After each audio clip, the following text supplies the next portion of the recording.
bring on stage Sai Deepak.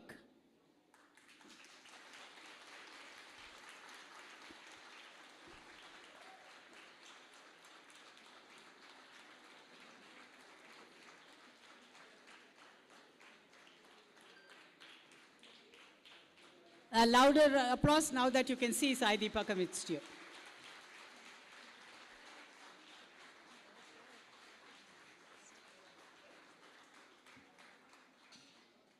Palghat Ram Prasad.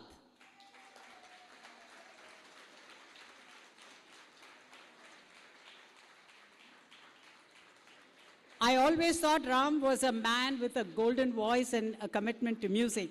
There are new vistas opening up every minute. May I also have Mr. Raghavan Rambhadran, one of the pioneers of this cause.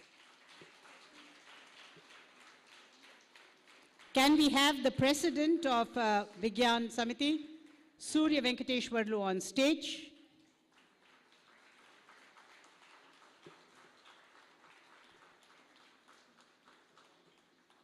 Can we have Sharada Krishnan, Secretary, Sharada Cultural Trust, on stage?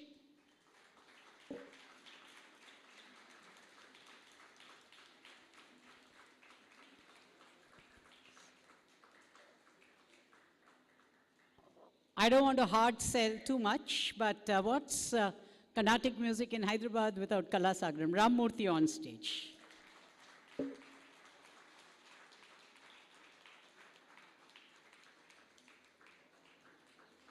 I am in the midst of very, very traditional people here. And it is believed that lighting of a lamp is always a privilege that we give our women folk. So may I request Rama Bharat to lead the dignitaries on the dais to the lamps there and let them light the lamps. And ladies and gentlemen, if you watch, there are two lamps there. And I was told by the artist of the evening that the reason why they are of different sizes is to show us the bigger one represents art, the second represents the artist. And the artist is always smaller than the art.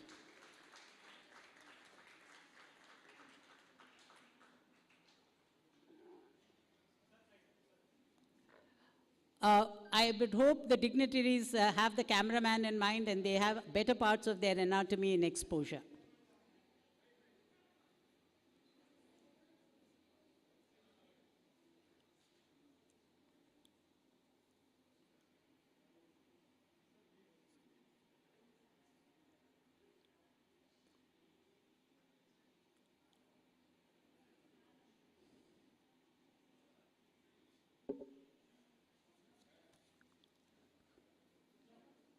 Can we have the fans off, please, on stage? Electrician, put off the fans on the stage. Electrician, ever unnaro, stage paina una fans off cheseyandi.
ரெண்டு கொத்து விளக்கு இருக்கே, ரெண்டாவதும் ஏத்தினா ஆச்சு.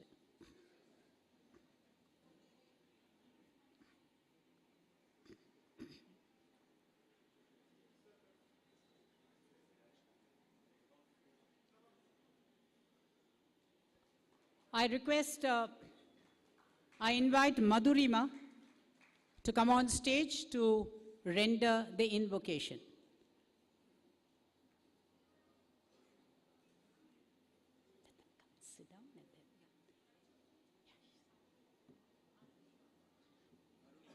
I'm sorry, I beg your pardon, Arunima.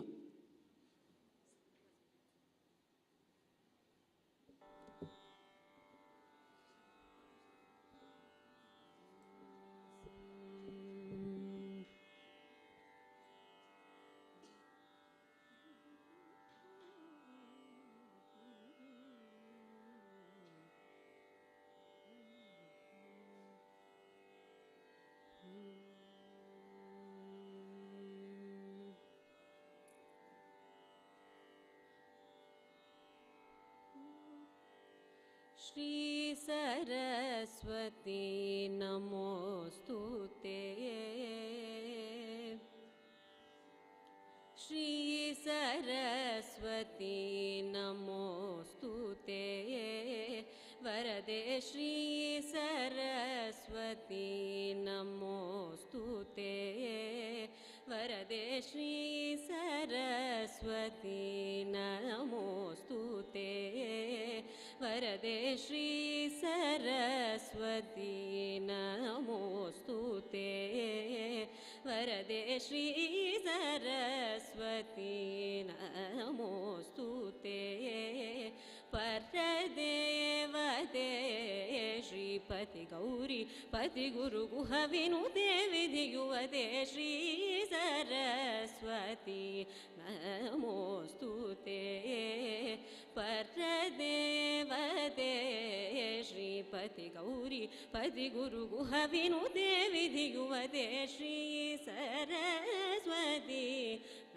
Namostute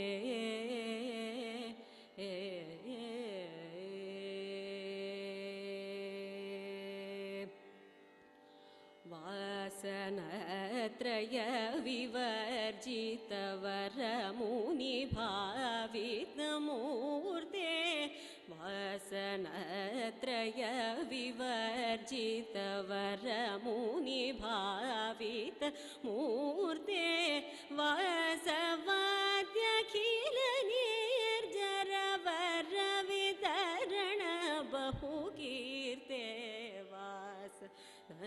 Traya Vivarjita Varamuni Bhavita Murte Vasavadya Khila Nirjara Varavitarana Bahukirte Dharhasayuta Mukhamburuhe Adbhuta Charanamburuhe Samsara Vidyapahe Sagala Mantrakshara Guhe Shri Saraswati Dharhasayuta Mukhamburuhe Adbhuta Charanamburuhe Samsara Vidyapahe Sagala Mantrakshara Guhe Shri Saraswati Namostute Paradevate Shri Pati Gauri Pati Guru Guha Vinude Vidhiyuvade Shri Saraswati Namostute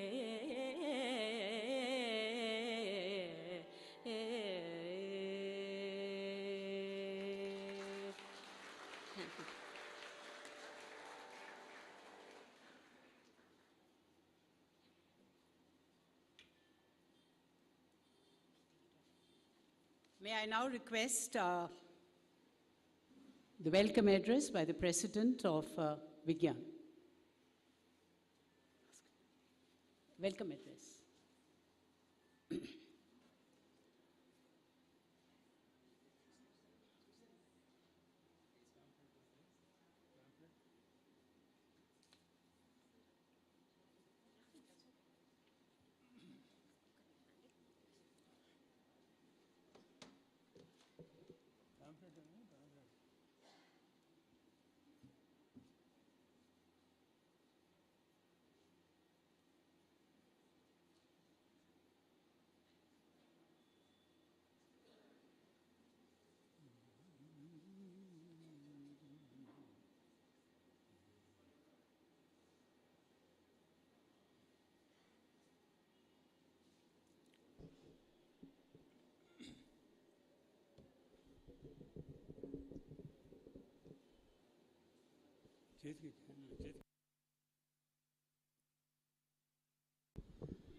ఈరోజు సభకి వచ్చేసినటువంటి సంగీతజ్ఞులు, సంగీత అభిమానులు, శ్రోతలు అందరికి కూడా మా సభ తరఫున స్వాగతం చెప్తున్నాం. ఈరోజు ఒక ప్రత్యేక కార్యక్రమం నిర్వహిస్తున్నాం. ఇక్కడ కళాసాగరం, విజ్ఞాన సమితి, ఇంకా జంట నగరాలు అనేటువంటి అనేక సంస్థలు కలిసి సంగీత జ్ఞానము అనేటి ఈ సభ పేరు. సంగీత జ్ఞానం త్యాగరాజ స్వామి చెప్పినట్టు సంగీత జ్ఞానము భక్తి వినా సన్మార్గం కలదే. ఆ సందర్భంగా ఈ సభ ఏర్పాటు అయ్యింది. సభా కార్యక్రమం తర్వాత కచేరీ కూడా ఉంది. శ్రీ పాల్కాడ్ రాంప్రసాద్, శ్రీ హెచ్ఎన్ భాస్కర్, వివి రమణమూర్తి, శ్రీ హరిబాబు ఆ బృందం వారు కచేరీ చేస్తారు. ముందర కొంచెం సేపు సంగీతం గురించి, మన సాంప్రదాయం ఎట్లా కాపాడుకోవాలి, సంగీత సభల్లో మంచి సాంప్రదాయాలు ఇంత ముందుగా వస్తున్నటువంటి పద్ధతులు ఏం మార్పు లేకుండా మనం అందరం కూడా ఆ సాంప్రదాయాలు కట్టుబడి ఉండి మంచి ఒక సంస్కృతిని మనం నెలకొల్పాలి అనేటువంటి ఉద్దేశంతో ఈ సభ ఏర్పాటు చేయడం అనేది. ఈ సందర్భంగా ఒక ప్రతిజ్ఞ అది కూడా చేయడం జరుగుతుంది. సంగీతజ్ఞులు అందరూ, సంగీతం నేర్చుకునే వాళ్ళు కూడా ఆ ప్రతిజ్ఞ చేస్తారు. ఈ కార్యక్రమాన్ని తర్వాత నిర్వహించవలసిందిగా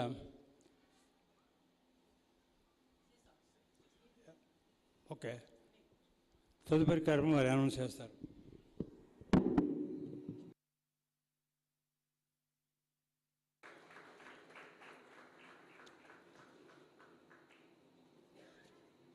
I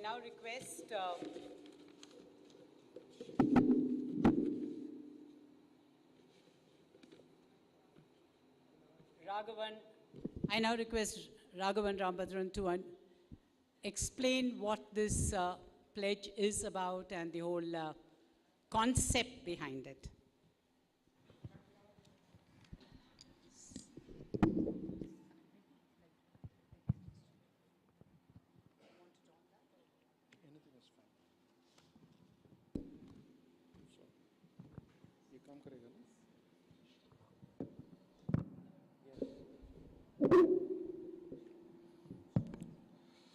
Namaste. I wish I could speak fluently in Telugu. I am unable to. I see a mix of people, so therefore I keep it in the language which is neutral for all of us. So allow me to speak in English. I'm sorry for that, but please allow me to speak in English. I'm very, very thankful to all of you here for having come here. There are dignitaries on the stage, very important people, excellent people. But you know what moves this movement? It is all of you. This is an occasion where the heroes are all sitting there and we are all looking up to you. That is what this whole movement is about. Let me explain this movement. When we say Sangeetha Gnanamu is an initiative, some people understand that it's an initiative definitely relating to Sangeetam. So we conduct events, we conduct music concerts, we are a Sabha. We are not that. We are not aspiring to become that also. Sangeetha Gnanamu is a simple initiative formed by 6 friends. Me, Ram Prasad and 4 other friends. You may think that 6 musicians joined together and started Sangeetha Gnanamu. My knowledge of music starts with Ram Prasad and ends with Ram Prasad. So I do not know anything about music.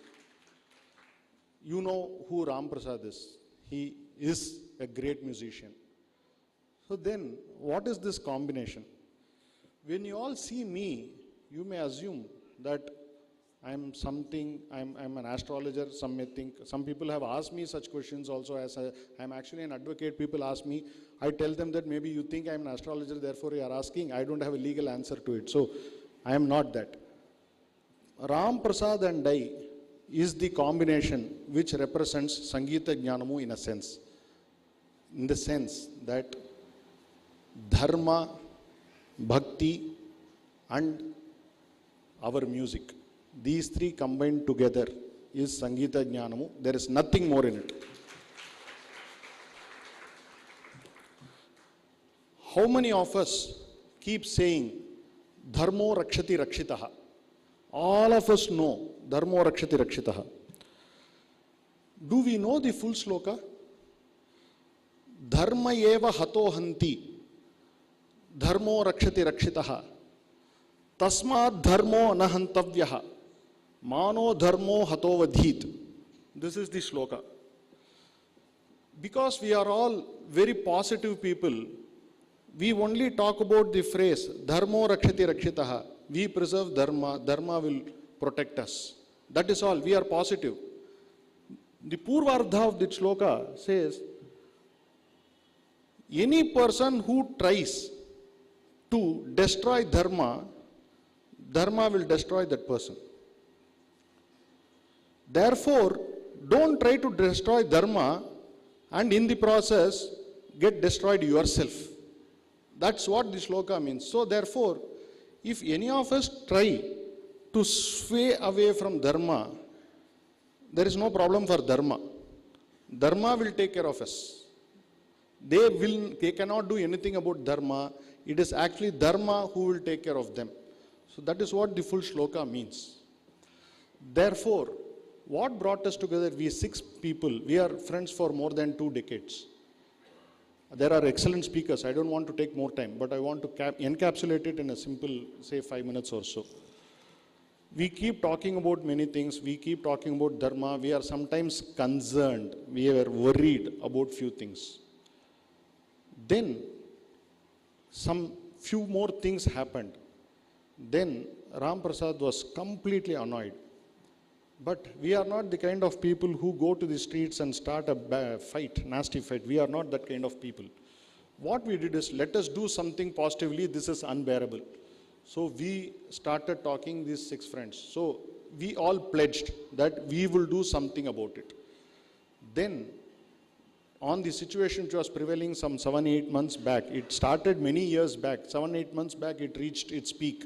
I say its peak because it will never go there again. It is now in the decline. It will decline. So that time we thought, and then Ram Prasad came up with a brilliant idea that maybe he started with himself, that I, as a musician who has been trained in the traditional way, I belong to this Dharma. I will not do anything which is affecting our Dharma. Maybe he started with himself, but he coined a beautiful pledge which we are going to take today. That pledge was coined, and we thought that this pledge needs to be spread to everyone. Everyone. Who are the everyone? Not the musicians. Don't trouble them. Musicians are musicians. They come, they perform, and they go. We should not go and trouble the musicians. But we Rasikas, do we have a choice? Yes, we do have a choice, which we are going to elaborate further in the next few minutes when the others speak. This is a Rasika-driven movement, mainly on what Rasikas should do. There is some duty which is there on us also. It's not enough we come, we enjoy, we clap and go. There is something more we can do. There is something which we can encourage. There is something which we can discourage. So there is some duty which is there on us also. Therefore, this is a Rasika-driven movement, a very, very positive movement, and we thought, let us formalize this. Let us formalize the pledge. And on 29th June, we had some similar event like this in Madras. We inaugurated the Carnatic Music Pledge in Madras. And we did not market the event at all. We did not tell anyone. Thanks to the topic and thanks to Ram Prasad's Kacheri also, which was following, many people came. And when we went and met people to be there on stage, like what Sai Deepak is here today, who has come for our invite, we are very happy that he has accepted. Like that day Mr. Gurumurthy accepted, and he came. He inaugurated the pledge along with Mambalam Shiva, who is a well-known, renowned artist in Nadaswaram. He was also there. We had a beautiful event. And when Mr. Gurumurthy knew about this whole initiative, he started advising us. There is nothing better we can get. He started advising us, saying where this movement should go next. So from there we are fully talking to him, and few more people have also joined. Many of you may not know. There is a company called Zoho, and there is one person called Mr. Sridhar Vembu. He is directly advising us. Shastra Vaidya Subramaniam is directly advising us. We don't leave out Mr. Sai Deepak at all. We keep updating him, we keep asking him, we keep calling him for events, and he has also been very kind. He has also been coming. Therefore, there are a group of advisors, we 6 core people. So we keep doing so many things. We reach to Federation of Sabhas, and they have also accepted. Maybe I will leave it for Ram Prasad to explain more on that. Now we are planning to do a Bhakti Ratha Yatra in Chennai. That is going to happen in December. And this pledge has been made as banners and placed in many sabhas, not only in India, but also in US on both sides. So this pledge is there. So all I am requesting from all of you is, let us take this pledge seriously. And when we thought that we need to have a combination of Carnatic music and divinity, we were advised that we should go and get the blessings of Sri Avaduta Dattapita, Sri Swami. So we went and met him, and to our surprise, and because of all the blessings we had, he immediately accepted to be the chief patron of this initiative. And he said, for Sangeetha Gnanamu, address should be my ashram. You should not take any other address, take my ashram as address. Use my ashram to the fullest extent possible. This is what he said. So we have all his blessings also. And we conducted an event in Bangalore. Now this is our 3rd event. We are in Bhagyanagar. And we have Sai Deepak again. Sai Deepak was there in Bangalore also. He is here today also. So, before the Kacheri starts, let us listen carefully to the speakers and let us know as Rasikas what we have to do. Thank you very much. Thank you so much. Sorry if I was breathing on your neck, literally.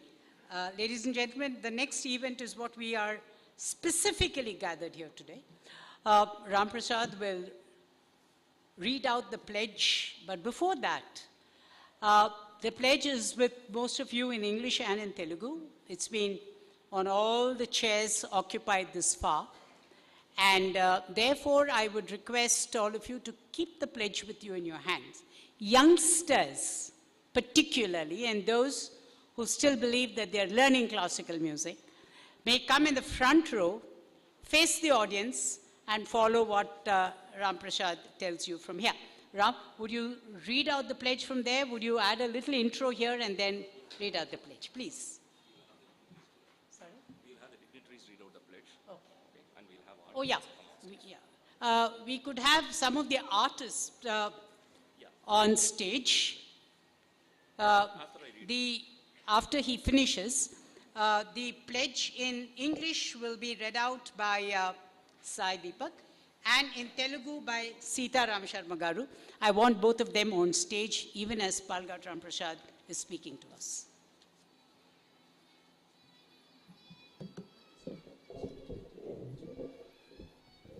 Yeah, this is fine.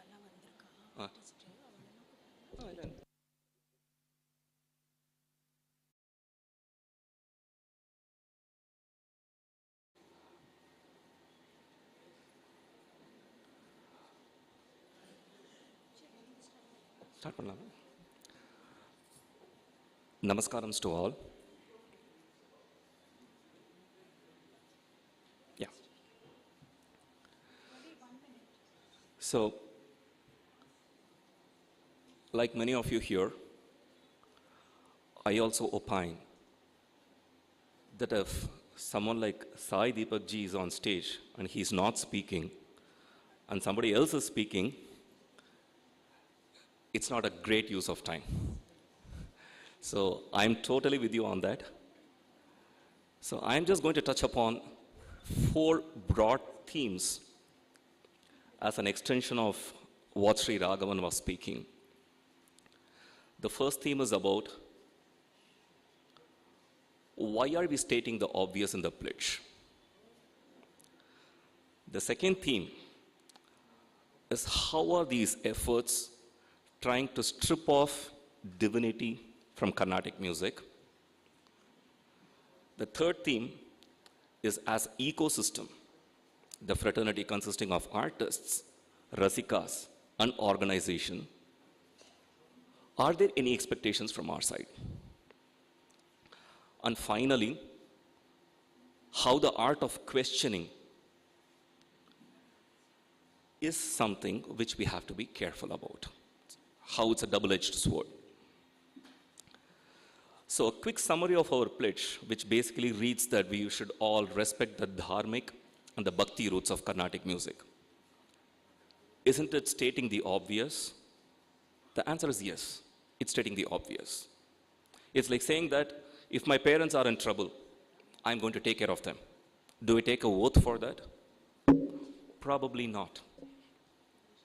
But imagine a situation wherein year after year after year, okay, there is only one side which is heard. There is only one side which is given the opportunity to present the idea that taking care of parents is not necessary, right? We run the risk of an entire generation not getting exposed to the fact that it is important to take care of our parents, right? So in these extraordinary circumstances, it's important to state the obvious. Now, what is the stripping away bhakti from Carnatic music is? I mean, this is something which has been happening for time memorial. I mean, even the colonial ideas is that, right? Break the bone or the spine of an ethos, be it geography, be it culture, be it whatever it is. That's a colonial mindset, right? We know Tirupati is known for laddu. Tirunelveli is known for alva. Hyderabad is known for perhaps biryani, okay? I mean, these places are known for several other things, but the soul of these places are identified by some unique factor, right? And if I take that unique factor off, am I giving any identity to the thing or the place that I'm talking about? Perhaps not. So the same way, if I take bhakti or devotion out of Carnatic music, I may still be able to sing a song on, let's say, this mobile phone, right? I may be able to. I may sing a perfect Kedara Gaule with lyrics on this mic or on this mobile phone. But can I call it Carnatic music? It is music. It is music. So that is a question that we need to ask. Are we talking about Carnatic music, changes to Carnatic music, which will make it music nonetheless, but do you still call it Carnatic music? That is the question. Now, what is the ecosystem doing? So there are three major stakeholders: organizations, rasikas, and artists. Let's start off with a simple example. Rasikas. Let's say we are so used to going to a restaurant, okay? Serves great food, very tasty food, very enjoyable. And we come to know with evidence that the restaurant owner is deriding Swami Annapurni. Okay? He or she questions, who is Annapurni? Oh, is she really a god? Should she have a bowl with rice? Who said so? Is rice important? Well, there are two options for rasikas. The two options for the consumers of that food. One, my business is limited to the fact that I pay money, I get food. Why do I care about what the restaurant owner says? That is one option. There is yet another option.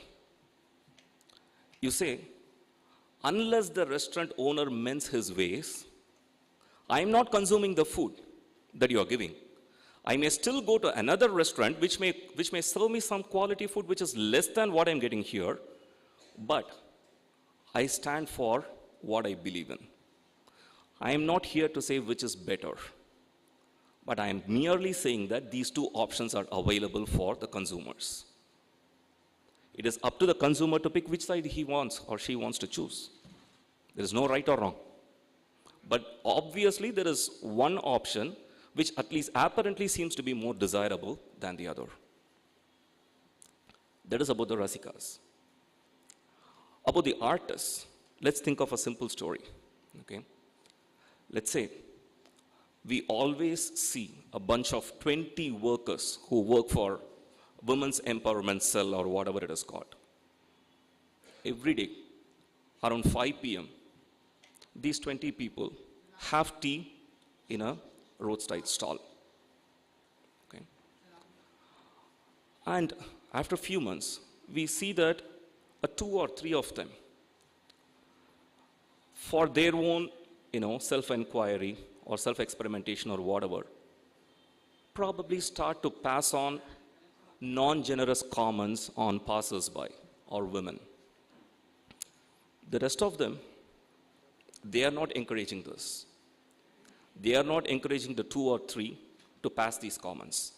Neither are they themselves passing these comments. Am I making myself clear? There are only 3 people who are passing those comments. The others are just sitting with them, right? If some outsiders ask these people who are not commenting, listen, shouldn't you go ask these people why they are passing these comments, which are non-generous? And their response is, am I doing it? I'm not doing it. Do you see me encouraging him or her do it?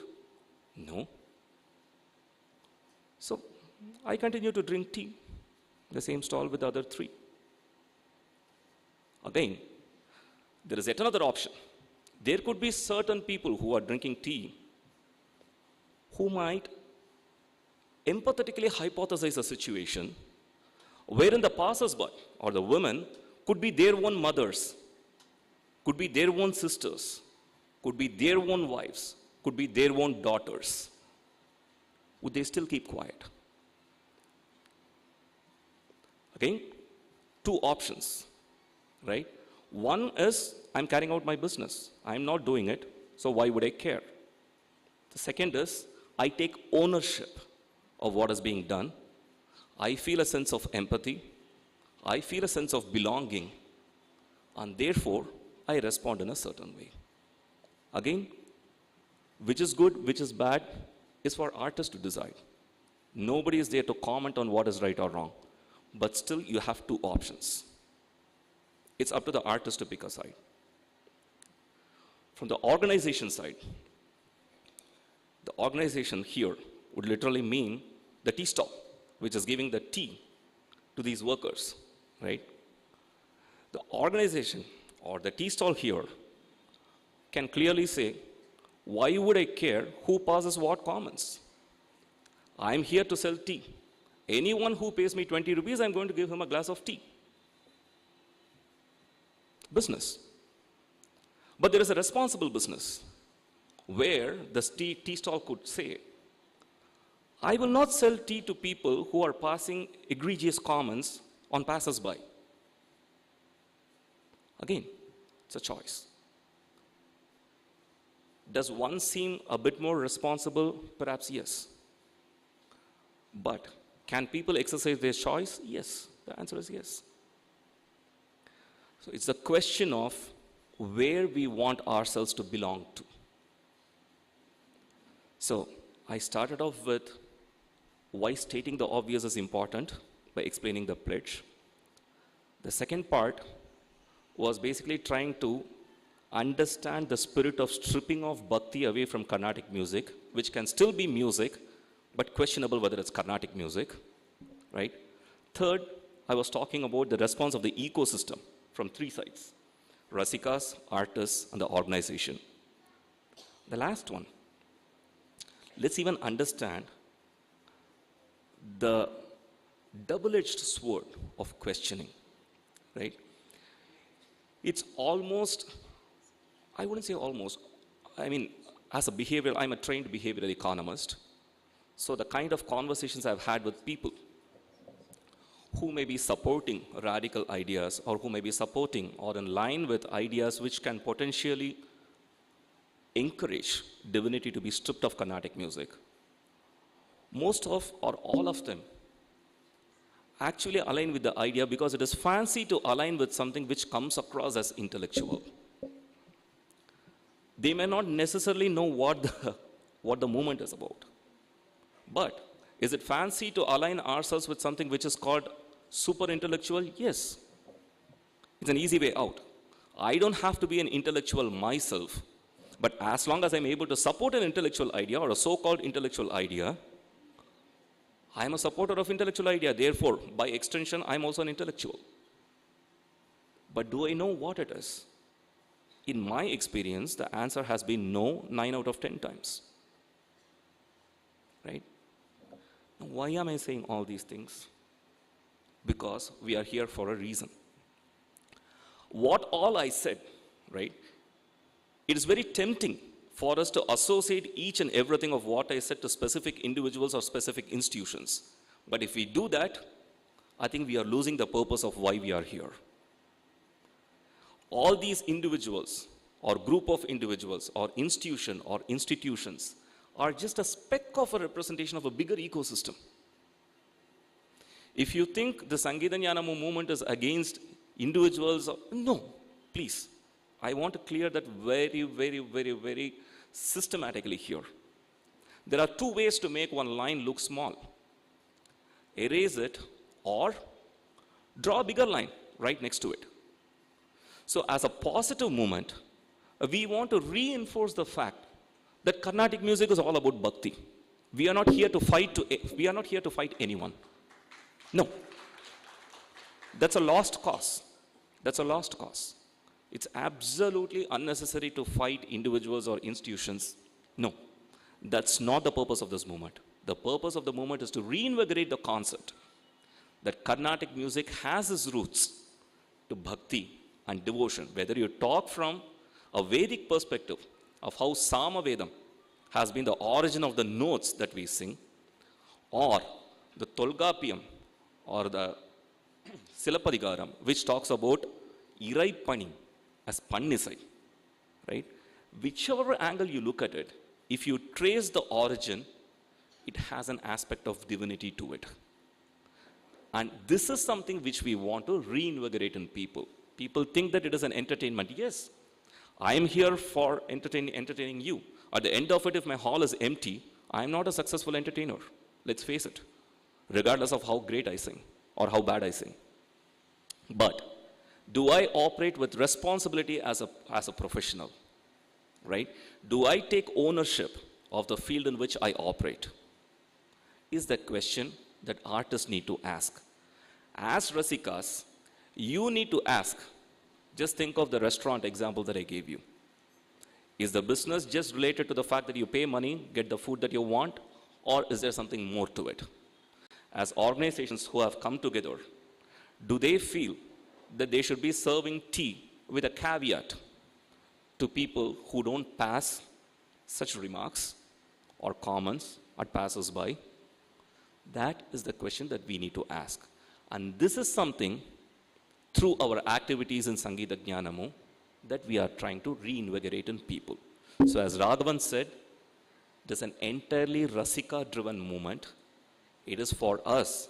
We take it as our responsibility to impart these options, just to make the Rasikas aware that there are options for all the stakeholders here. And it is up to us to decide where we want to align. Thank you so much. Namaskara.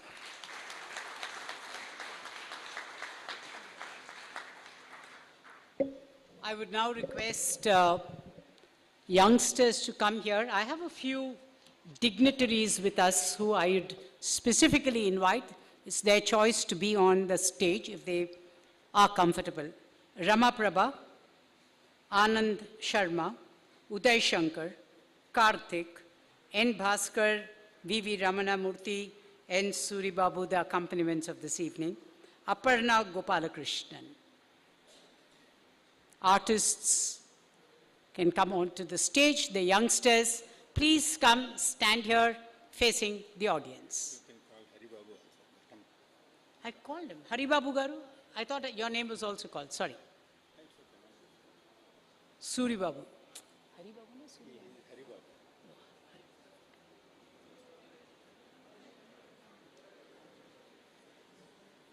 The pledge in English will be administered by Sai Deepak, in Telugu by Mr. Sita Rama Sharma. We'll first do it in Telugu, Sai. Mr. Sai Deepak, can we do it first in Telugu? Yeah, fine. Can we have the mic? Yeah, here. Have one for Sai Deepak also. One for Sai Deepak. Jai Shri Ram.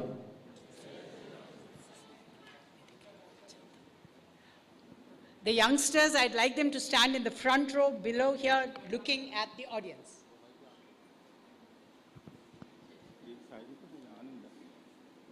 People can take photographs later. Those who are musicians, please come for the pledge. That's far more important.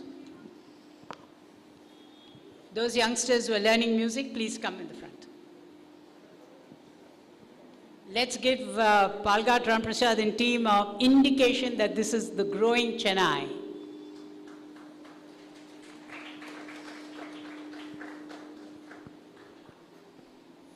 జై Sriram.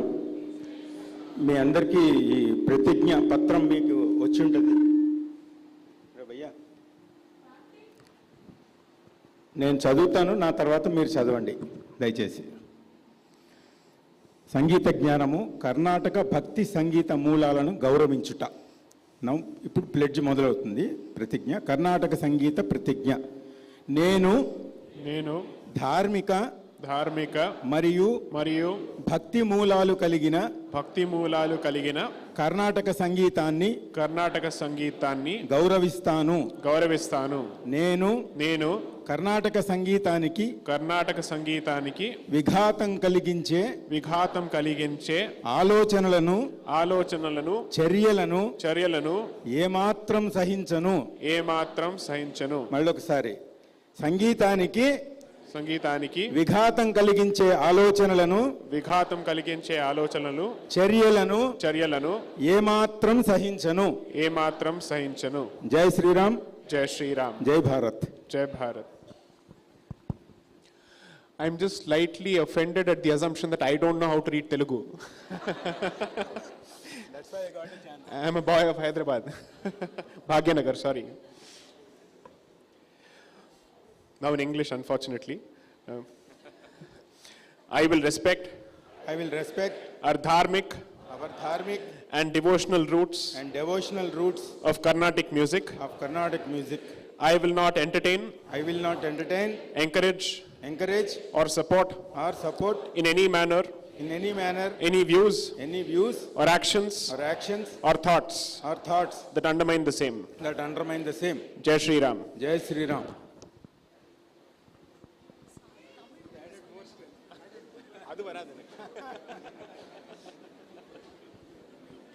May I request the audience to please settle down ASAP?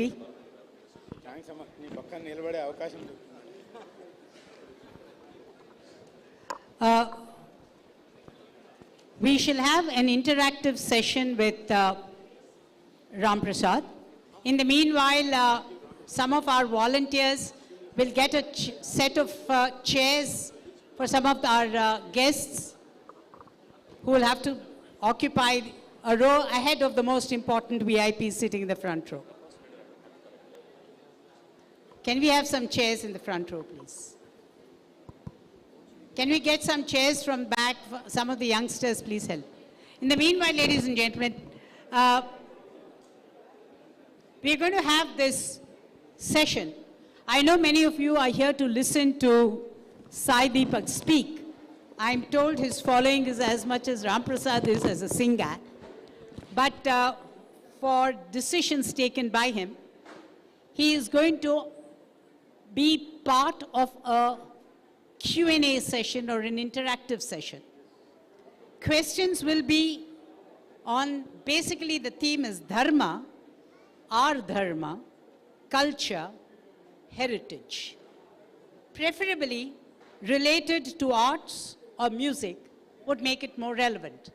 So what we would do is to ensure that there is not too much of chaos. Anyone who has a question to start with will throw up their hands. We'll have somebody in the audience with the mic in their hand. Can I have you on? so that he can take the mic around. After I signal you as the identified person, then you will ask the question. You don't have to give us introduction of who you are. In the larger context, it is irrelevant. Please understand, today Ram Prasad has preferred to give a longer speech because he thinks that the concept that he is promoting is far more important than the music that he is such an elegant spokesperson of. So ladies and gentlemen, let's learn to respect his time. Please throw a question. Two identities for a question. One is it is a single sentence. Second is it ends with a question mark. So do not give us suggestions, give us questions. If time permits, we will throw the assembly to some suggestions. But to start off, to kickstart, we will only entertain questions. Ladies and gentlemen, on behalf of Kalasagaram and Vignan Samiti, we have a Supreme Court and Delhi High Court lawyer who's a litigator, as he would like to be dubbed, in commercial law, civil law, and constitutional law. Civil law because he's civil, commercial law because that's where all the money is, and constitutional law because that's the basis. So ladies and gentlemen, presenting to you Sai Deepak. Sai, would you like to give a small preface before they have a context to the questions? My first question.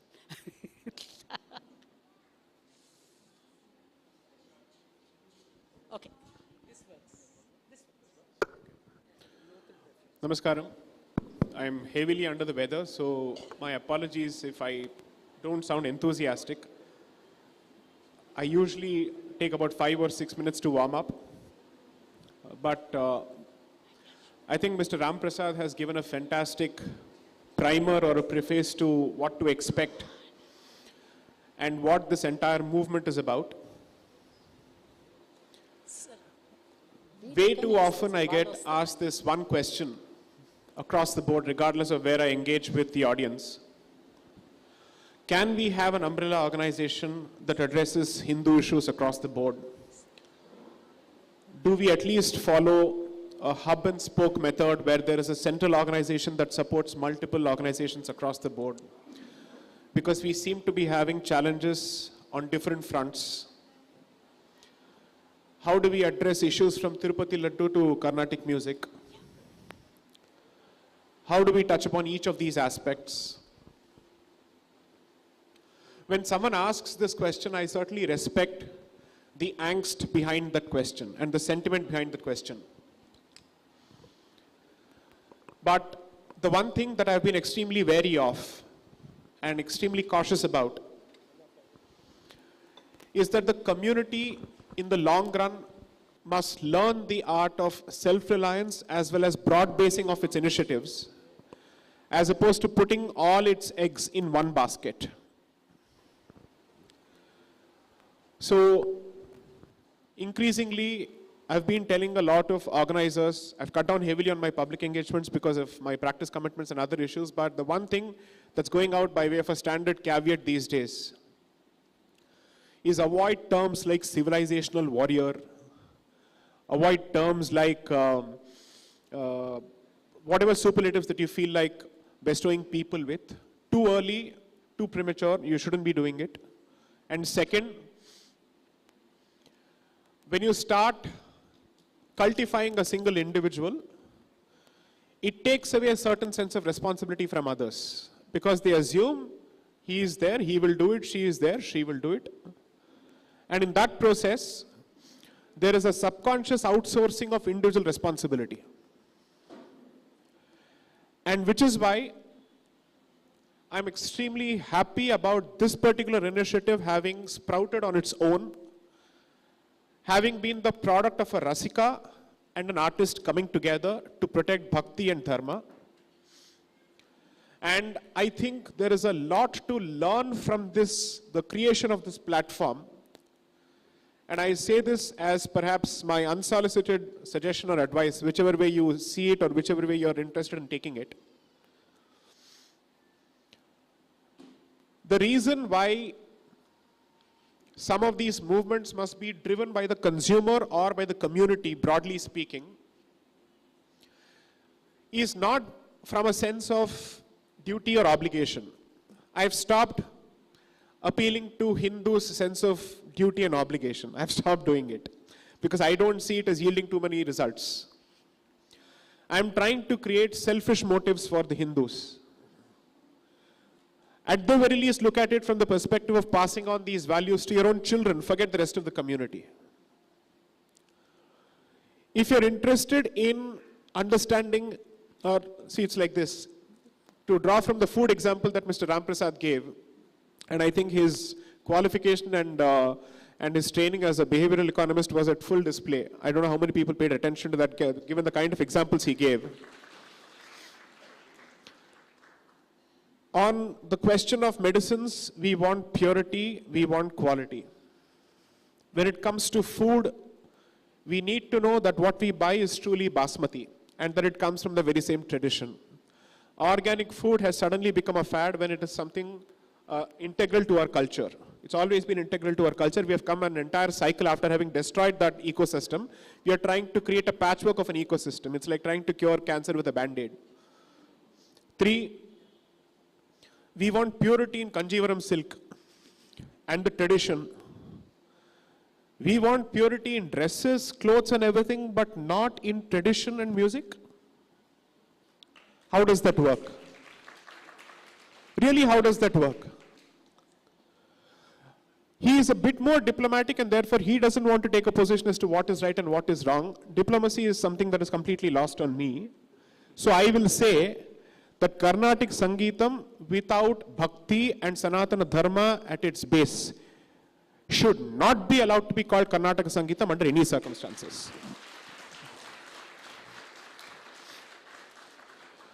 Now, how does this play itself out? That's the reason you shouldn't give me the mic, because if it starts, it starts. You're a senior advocate at that. So, the point is, can you stop the performer from performing? You can't. Free speech, free expression, artistic expression, they are not shields, they have become weapons. They were meant to be shields, now they become weapons. Can you stop an organizer from encouraging that event? You can't. His money, his choice. Who are you to interfere? So how do you incentivize or disincentivize? It is for the audience to not support such events. You hold the ultimate authority when it comes to ensuring that such events do not get the kind of footfall that traditional kacheris are supposed to get. I am appealing perhaps to the most non-confrontational aspect of the Hindu community, which can still get the job done, because barring certain necessary islands, we don't have the Kshatra Bhavam anymore. Unfortunately so. I don't think it's a matter of pride at all. We shouldn't be proud of it at all. I'm sorry to say it. I am saying at least be passively Kshatra, which is, if you think a particular artist or a platform is not in sync with your values as a Sanatana Dharmik, such a platform must not get your blessing under any circumstances. That is the essence of the pledge. With this, we can start with the questions. First question, I'll set the ball on roll and then your question. Why Sangeetha Gnanamu? So as I said, one, it's Rasika driven, and second, why Sangeetha Gnanamu? Actually answer the question. Perhaps you should. In fact, this is something we were talking a lot about the initiative, Ram and I. We were talking about it. Suddenly it occurred. What are we talking about? We are talking about Sangeetam and we are talking about Bhakti. So what does the Kriti say? Sangeetha Gnanamu Bhakti Vina Sanmargamu Galade. So I got it. There cannot be any I got better one than this, but we I'm, don't want to say the rest of it. We left it at Sangeetha Gnanamu. It is for Rasikas to fill the rest of it. Yeah, I got it. The idea of giving that question was it's the simplest. And the idea is that is what I want from you. Simple one-line questions. I'm also telling you, initially we had half hour for Sai to interact. We're going to cut it short because of our heroes here. We started woefully late. So we at least hope to start the classical music concert by about 7:45. So we have 15-20 minutes. So cut your questions to sharp ones. Anyone? First question. Yes, Subha.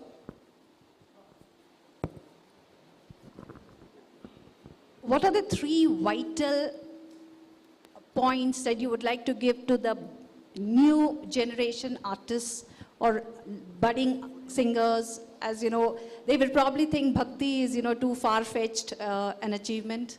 So 3 quick points. Let's be honest about it. There is nothing fancy about bhakti, right? If you give bhakti na romba gray hair ku dhaan varonu, yeah, I they mean, will all practically also, that's how things are. Let's face it, for us to come to an entire cycle of learning from what it is in the other side and coming to realize that it is bhakti which is going to be sustainable, it takes that time. And I think we have to encourage that time. But the best that we can do is for young minds to provide a space for them to think that there are alternatives, and they are choosing one alternative. But at every age, at every stage of your development, there are alternatives, and there are successful alternatives, and successful examples for these alternatives, right? So it is for the youngsters to decide which side they want to align after making a careful thought. If they are able to analyze and then pick a side, nobody should stop them. Nobody should stop them. I will go that step. So it's just a question of trying to internalize what are the options available after making a thorough research. If I am able to believe that Yuri Gagarin landed somewhere which I have not seen, I have not known people see him land on anywhere, then if somebody tells me Tyagaraja actually saw Sri Rama, I have a hard time believing that. If these thoughts are planted on youngsters, then it will be a level playing field, and I think that is our fundamental responsibility as parents and as elders. Thank you.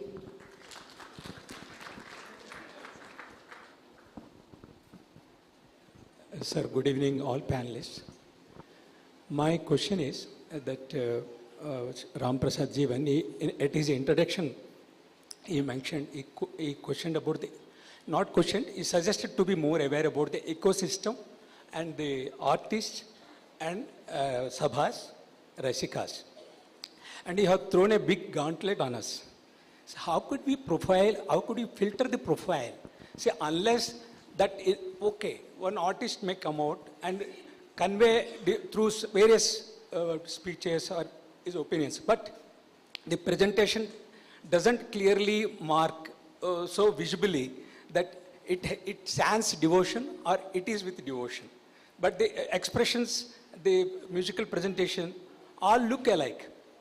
The subtleties, how could we compare? Before any further questions to Sai Deepak, not to Farghat Prasad has said what he wants to sing it. We have a question answer session with somebody who's a brilliant speaker. Why are we throwing questions at the... There is a reason. One, because the subject is not my area of expertise. I don't mind. Please, you must ask both. It's important. See, what I suggest is only this. Sai's being modest. We don't have to applaud that. Questions are for Sai Deepak. I mind it. Questions for Sai Deepak. The question over here is not who's an expert. Okay. I'll just do my best to answer that question to the best of my limited abilities on the subject. Approaching that person exclusively from an artistic perspective may not give you a complete picture as to what his leanings are. So for instance, there is one individual who I used to follow who has fallen off the radar thanks to his speeches over the years because of his actions outside the Kacheri Sabha. because of his speeches outside the Kacheri Sabha, because of the pot shots that he has been taking at the icons of this great ecosystem, of this tradition, because of the manner in which he conducts himself. And the reason why this becomes important is, there is a difference between secular professions and non-secular professions, which means a lawyer may at best be a lawyer in court and not outside of it, but a priest will be judged even outside the temple. Similarly,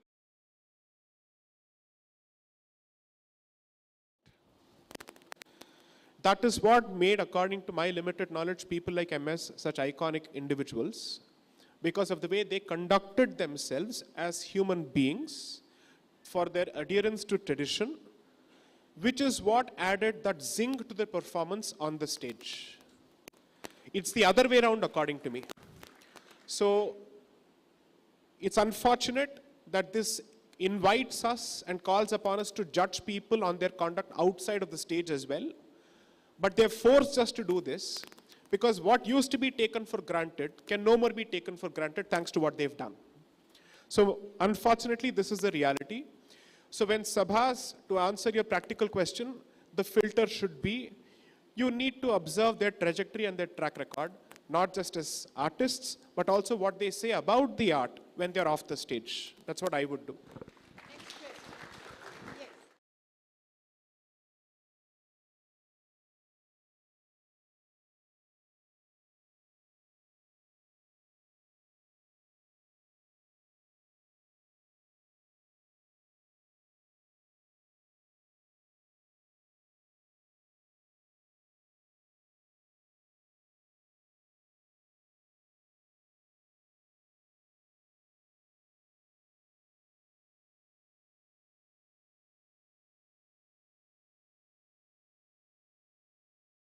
In all the, not especially in... No, no, I'm yet to... Go ahead, please go ahead. Let me just finish the One second. Yeah, yeah, please, please. See, for example, if he sings Tirupavai by saying one raga and sings Tirupavai, do you think it is the apt way of approaching thing in a correct way, or is there any other way for singing Tamil songs or whatever be the language songs to reach the people easily? So, over the years, what I've seen is this is a manufactured barrier.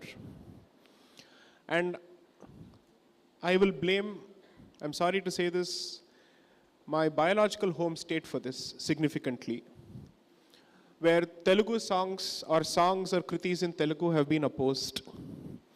Songs in Sanskrit have been opposed. Songs in Kannada have been opposed. I have no problems when someone says, when you sing in front of a particular audience, also include a song which relates to that audience's mother tongue without violating the tradition. If you want me to sing a kriti in Hindi, which is not being composed by Tyagaraja, how am I supposed to do that? That's not going to happen. But if you want a kriti from, let's say, a dynast of the Travancore family who sung in Hindi in favor of Kashi Vishwanath, I'm happy to do so. Right? Now, there are two aspects to this. One, I think, as a matter of increasing the reach of your art, it is both pragmatic and sensible for you to sing in the language of the home audience. It certainly, I think, is pragmatic. It's good to do that.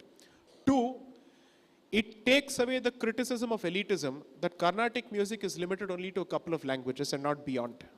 That it is a Sanskritic patriarchy or whatever they call. I've always believed this, and I continue to believe this, that across our traditions and art forms, there is what I call a federal structure, which is you have a broad Ganga flowing across the board with different tributaries which express the regional, let's say, expressions. So you have the same sentiment, perhaps captured in different languages. So I don't see any kind of conflict between this performance, but because there is a manufactured conflict which is afoot and which has been going on for over 100 years right now, it has become important to try and cater to as many languages as possible in the interest of preserving the unity and the identity of that art form. Otherwise, just as today we are being told that chants in Sanskrit in temples in Tamil Nadu go against Tamil sentiments, there will come a point where there will be an active opposition even to performance of Telugu kritis or Kannada kritis or whatever. In fact, that was one of the movements in the 60s and 70s that happened in Tamil Nadu. It's not something that is new, it has always happened.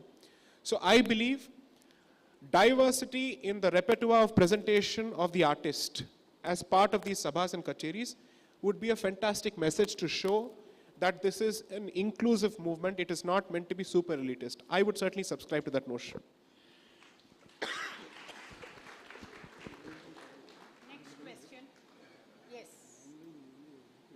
The mic goes here to that young girl. Namaste, sir. I'm Krishna Vanshika. My question is that right now, it's not related to Sangeetham, but it is related to Sanatana Dharma. Is that the atrocities and attacks that are going right now do make us afraid of what we can say. I've seen that strong voices are raising our calls and fighting for us. But the fact that most of us common Hindus are not talking up, the Telugu states of whatever happened in Tirupati, we the students or not even any part of the Hindu families are raising our voices because please. Because we are afraid of it. So what can we do to tackle this and what should be our next step? Since 2016, this is precisely the kind of systemic apathy that I've tried to address. And I'm not alone in this. I don't mean by I'm someone who is doing this single-handedly. A lot of people have been doing this. I've realized that even if individual Hindus want to react or they want to protest, I've tried to ask why is it that other communities find it easier to get onto the streets? Why is it that it's easier for them to protest either through social media platforms or other channels? I've stopped blaming the Hindu community for it. There is a good reason. It's easy to say, oh, Hindus are cowards, they don't have guts, they don't have the spine. It's easy to say that. I haven't seen a single political establishment support your voice or your protest with the same kind of, let's say, unabashedness that they would if the issue related to any other community. And the fact of the matter is, the law will not think twice before visiting a Hindu household, whereas it will think 10 times before going to a non-Hindu household. And no party is an exception to this. So unfortunately, I know what the problem is. Perhaps for the very first time, there are certain voices in the neighboring Telugu-speaking state which have come up, which have started making their presence felt, which I'm very happy about. But if Lord Venkatesha does not get this kind of, or does not get support, even from the Telugu-speaking states, not that he belongs exclusively to the Telugu-speaking population, I don't know where else we are supposed to go to. Now what this tells me is, we as Hindus are comfortable going to Tirupati to get our job done individually, but perhaps when it comes to the interest of the community or even the interest of the deity, we end up saying, and I think that's a slightly escapist way of looking at it, oh, he doesn't need our protection, he will protect himself. That's our way out of the situation. Now, so there are both sides to it. According to me, this equation has two terminals. One is the terminal from the state establishment, where I don't think anybody is an exception anymore. Most of them don't have the guts to represent Hindu causes as I thought they would. And the Hindu community also has to take some bit of responsibility there. But fortunately, there is some ray of hope because people like Dushyant Sridhar, Vikram Sampath approached the court quickly, filed a petition. Now, the outcome of the petition doesn't make a difference to me.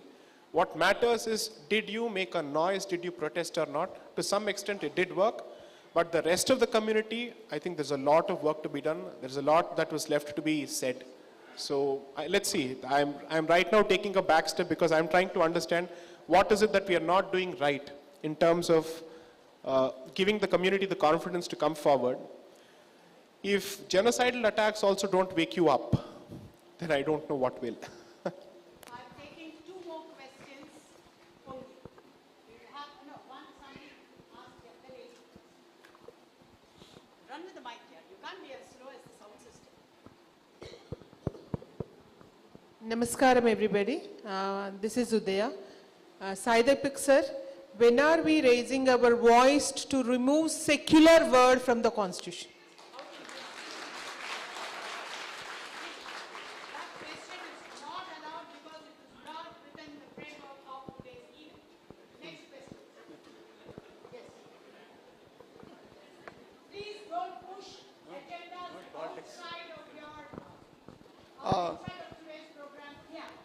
Yeah, namaskarams to everyone. My question is, so how, as a Rasikas, how we can ensure that the next generation Rasikas should not receive unadulterated Carnatic music to their ears? This you should answer. This you should answer. See, I think that's what they were trying to explain. The point is, the bhakti component of, please sit. The bhakti component of Sangeetham or Carnatic Sangeetham, they can only try and explain the importance of that component as part of the tradition. But bhakti as a standalone component, independent of Sangeetham, is for the parents, not for the gurus. You can't outsource that job to these people. Unless and until that basic conditioning exists, it's very difficult for these teachers and these gurus to try and appeal to a side that has never existed in the child from the beginning. So if there is that pre-existing fertile ground, then it becomes possible for that mind to receive content from across the board as long as this component exists. So just as schools cannot give bhakti, even these teachers cannot give bhakti, they can only try and impart that knowledge system with bhakti provided your mind is already attuned to it. So on this, I would swear that squarely the responsibility of ensuring that they're ready for that particular component would fall on the parents and the families, not outside of it. But the second aspect is, your filtration and your supervision comes in identifying the teachers who you think are going to impart that knowledge tradition with that particular component. I'm also going to make a slightly controversial statement. If I have to compromise between bhakti and technical, let's say, quality, what do you think I'll compromise on? On the technical quality of their performance. I don't have a problem with it. If there is suboptimality in the quality of performance, but there is adherence to tradition, I will support such an artist over someone else who's technically superior. But let me also say this. The question of technical superiority in this framework is actually, according to me, a trap question or according to me, a trick question. Because the technical superiority of Carnatic music is the bhakti component. Independent of that, you can't be great. Because look at it this way. I can't think of a single divine composition which pushes you into a trance, which is not the product of a meditative or a bhakti-oriented trance of the performer himself. That's how it has come about. At the end of the day, what they are trying to do is to master bhava more than ragam or talam. I think that's more important. So, of course. I must ask all of you to give him an applause for this wonderful coming out of that conundrum. I think it's very, very well answered, Sai. Next question.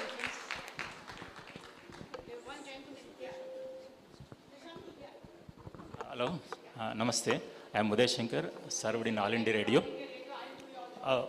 Thank you, Namaste. Namaste. Art needs artist. Artist needs financial support. Correct. But these days, what is happening? Number of posts in central government or anywhere, they are diminishing, and nobody is bothered about it. When I asked this question at the most policy maker, he said, you outsource it. Government is not going to recruit any person. So I said, when you are cutting the source, where is the question of resource? Right. Getting outsourcing. So here my question is that how can government can shun its responsibility in fulfilling these jobs? ICCR, many South Zone Culture Center, 4 centers are there, and Akashvani and Doordarshan. Forgetting about their proactive role, seeing this onslaught of social media, they are not able to even serve essential role. So what is the need of the hour to get more jobs in Carnatic music or musicians? You know, I share your sense of disillusionment. I do. after having spent some time watching this establishment from close quarters and also from one remove, I share your sense of disillusionment. Because you see, the very advantage of coming to power is that the entire state machinery is in your hand. And what is the difference between initiatives like SANGEETHA GNANAMU and state initiatives? The multiplier effect and the scale of reach that the state establishment provides, SANGEETHA GNANAMU can never do it. Now, their job is to provide the talent. The government's job is to provide the megaphone or the microphone so that their voice reaches the rest of the world. They are doing their job by cultivating talent, by keeping a societal consciousness alive. But after having come to power, if your job is to outsource even that singular job that you have to a third party, then what will happen is what has been happening with history textbooks over the last 10 years, that the same Marxists and communists continue to dictate the course of your history textbooks over the last 10 years. Because they have decided to outsource the job to others. So on this front, I don't have any solutions to offer, because I've been barking up the wrong wall or the wrong tree for the last at least 6 to 7 years, trying to tell them that once you come to power, implement the agenda as quickly as possible, as opposed to thinking after coming to power, ab kya karna hai? Because what the other side does is that they have an agenda. The moment they come to power, within a matter of months and days, they start implementing it. So here, you're not asking for implementation of any vicious agenda. You're simply asking for broadcasting of Indian heritage to the best of voices and ambassadors possible by giving them access to, let's say, platforms like All India Radio. You're not alone as far as this question is concerned. Academia, appointments in the jobs of professors, assistant professors, across the board, this is the issue. That only leads me to the simple conclusion that culture, art, knowledge are not in the list of priorities because they are seen as non-electoral issues where there is not too much of an electoral benefit. They are useful to showcase in front of a foreign dignitary when you give him a kobarikai and a dandam.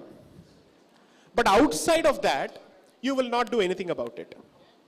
So, which is why I keep saying, politics without a policy vision is as useless as staying in the opposition, because at least in the opposition you can shout and get the job done. What is the point of staying in power when the other side is setting the narrative? That's all I have to say.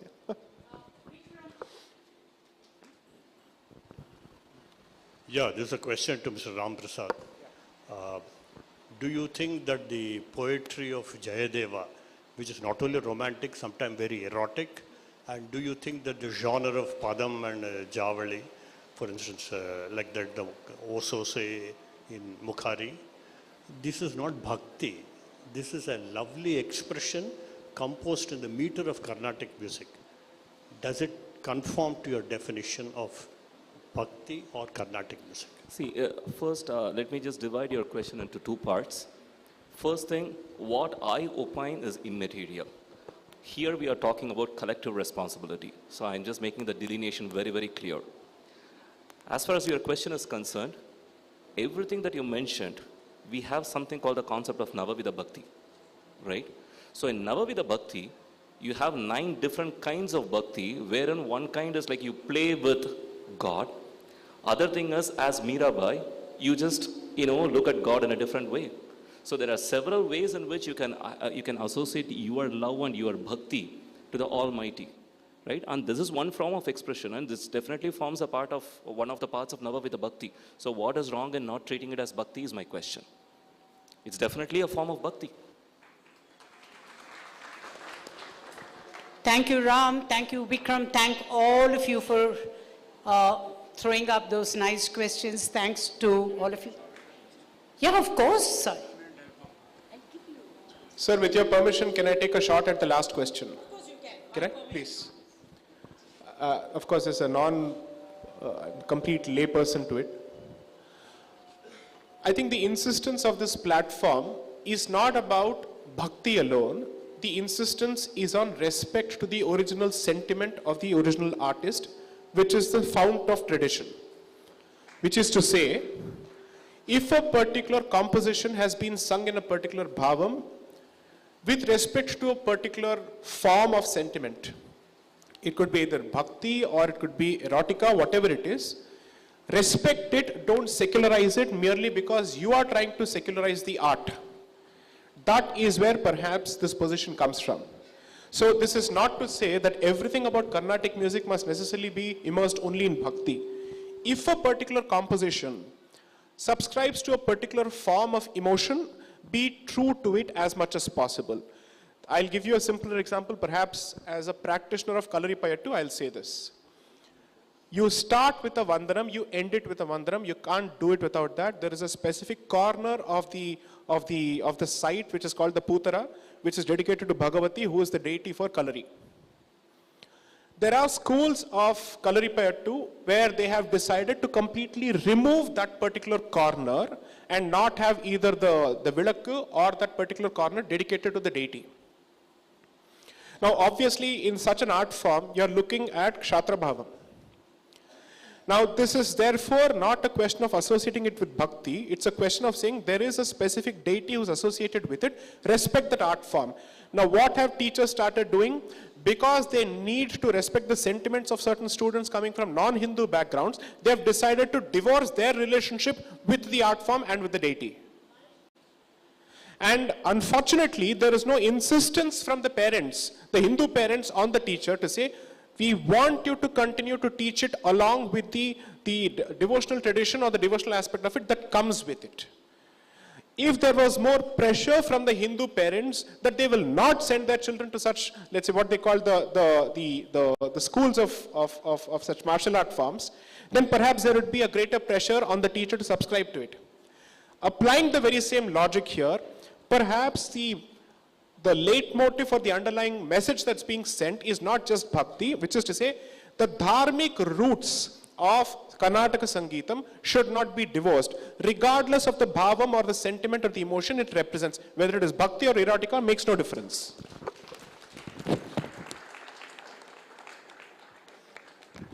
Thank you very much, Sai, for that. We'd like to felicitate a few people right now, but before that, the president of Vignan would like to say a couple of words, so I'll give the mic to him with the hope that he will be as brief can be. Dear listeners, today's topic is Sangeetha Gnanamu. Gnanamu means knowledge. Sangeetham gurinchina knowledge. Shastra Gnanam. Adi kacheri chese valake kaadu vine vallu kuda untundi. Mana kacheriలో 20% విద్వాంసులు ఉంటే 80% listeners ఉంటారు. ఆ లిజనర్స్కి సంగీత జ్ఞానం ఉంది, ఉండబట్టే వాళ్ళు వచ్చారు, ఉండబట్టే వాళ్ళు సంగీతాన్ని అప్రిషియేట్ చేస్తున్నారు, వాళ్ళు ప్రమోట్ చేస్తున్నారు. అందులో భక్త్యా ఇంకోట ఏ లాంగ్వేజ్ అంటే language is only a vehicle for music. You can sing in any language. If the language is good, the sangeetham will be good. It will move smoothly. If the vehicle is bad, some music cannot flow. Therefore, language is not a barrier, but it is only a vehicle, a conveyance to promote or propagate music. Thank now, you, sir. Today, we are all assembled here to encourage good music, classical music or bhakti music, any music which is palatable to the ear, which is appreciated by the audience. Chagara Swami, Muthu Swami చేశారు, వాళ్ళంతా కచేరీలు చేసినట్టు మనం ఎక్కడ వినలా. వాళ్ళు సంగీతం propagate చేస్తూ వెళ్ళిపోయారు అంతే. సంగీతం పాడుకుంటూ వెళ్ళిపోయారు, శిష్యులు చెప్పారు. ఇప్పుడు కూడా మన విద్వాంసులు పాడుతుంటే 80% ఆడియన్స్ చక్కగా విని ఆనందించి వెళ్తున్నారు. వాళ్ళకు కూడా నాలెడ్జ్ ఉంది. ఒక సంగీత సభలో మెడ్రాస్లో అందరూ పెద్ద కచేరీ జరుగుతుంది, ఆడియన్స్ అంతా తలకాయ ఉంచుకొని తల ఆడితే అవి వింటున్నట్ల.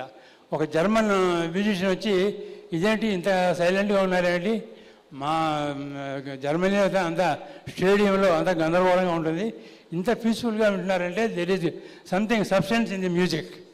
That when there is substance in the music we always appreciate, we follow it. Thank you. Ladies and gentlemen, we now have felicitations.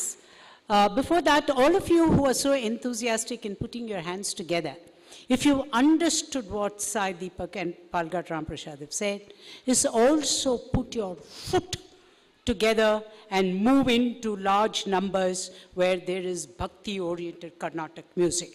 So please ensure that your job is not over by just sitting here and clapping in approval, but please contribute to the cause. Ladies and gentlemen, let's start our felicitation with who else but Sai Deepak.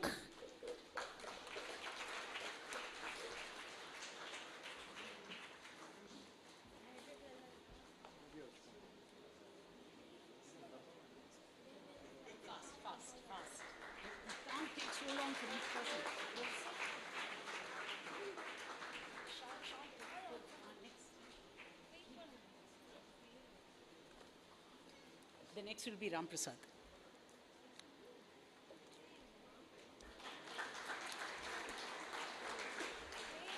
Ram Prasad.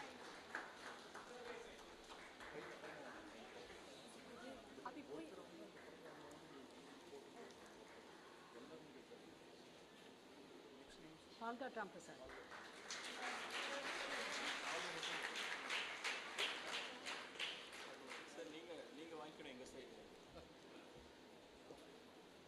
Is Ram Prasad ready? The next will be H.N. Bhaskar. H.N. Bhaskar. H.N. Bhaskar. Next will be Mr. H.N. Bhaskar.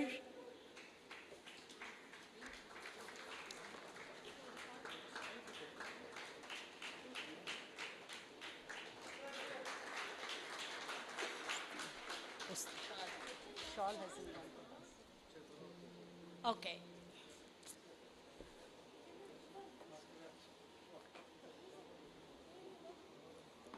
Can we do one thing? We'll give it off and then exchange it. Everything except the concept seems to be important. V.V. H.N. Bhaskar. Then we have V.V. Ramanamurthy, I beg your pardon.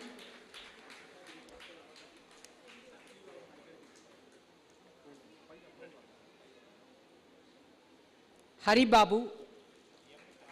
Yeah, it's M.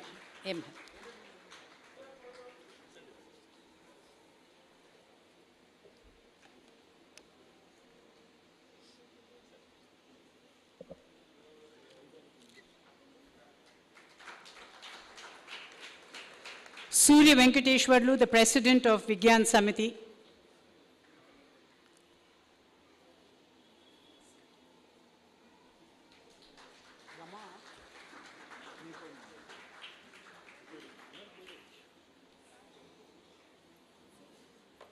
After which it will be Ram Murthy of Kalasagaram. Thank you so much.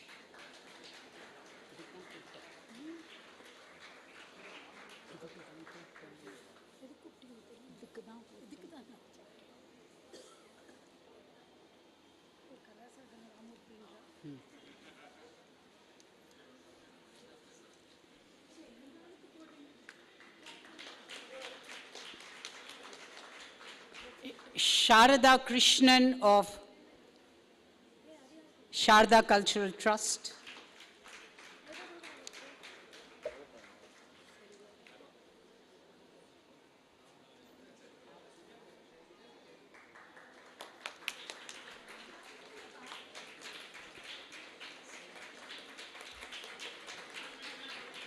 A return of honors of sorts to Mr. Sugwan, Secretary of the Sugnan.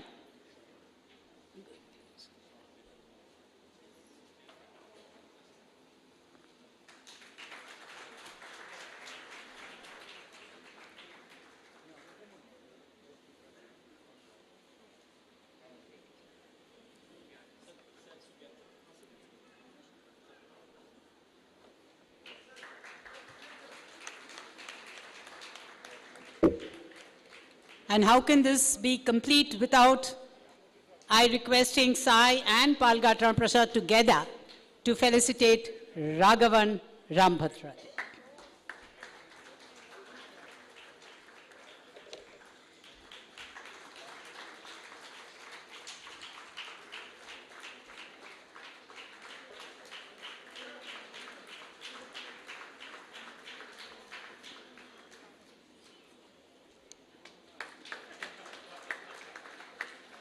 We quickly move on to a vote of thanks to be proposed by Mr. Sugyan of the Vignan Trust.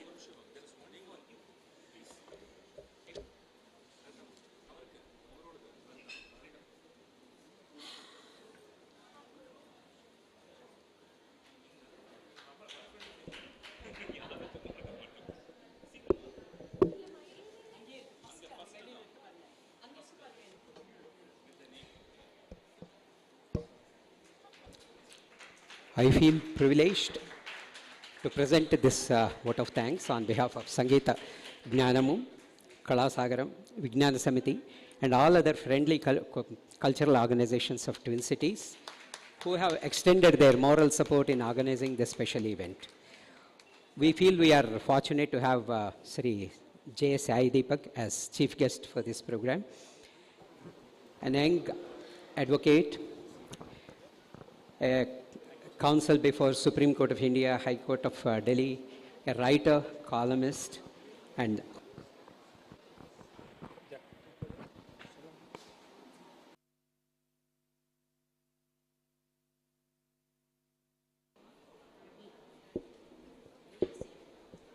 who stands true to his name by spreading supportive logic on Sanatan Dharma.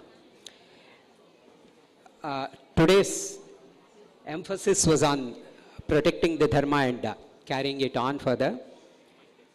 When we talk about Dharma, what immediately occurs to our mind is one very popular saying, Ramo Vigrahavan Dharmaha.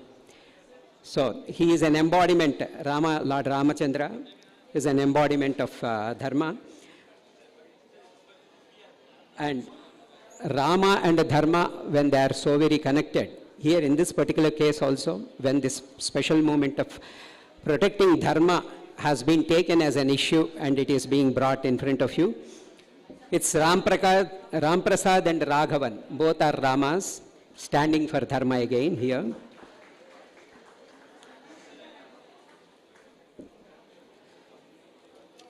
We also take this opportunity of thanking Mr. Ravichandar of Kalasagaram, the Vice President of Kalasagaram, who is also a leading senior advocate of High Court. Then Sri Palgat Ramprasad, Sri Raghavan, and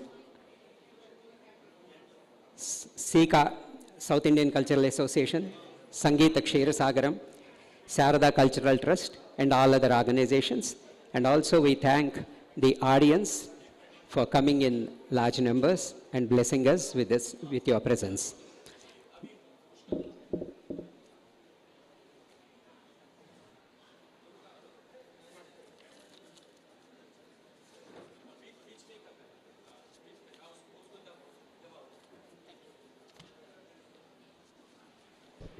Ladies and gentlemen, we'll have a 5 to 10 minute break. The moment you hear the Sapasa, you all can all come back and occupy your seats. We are hoping to give you a very, very light snack. So that you can also take it, come down and sit and have it while the concert is going on.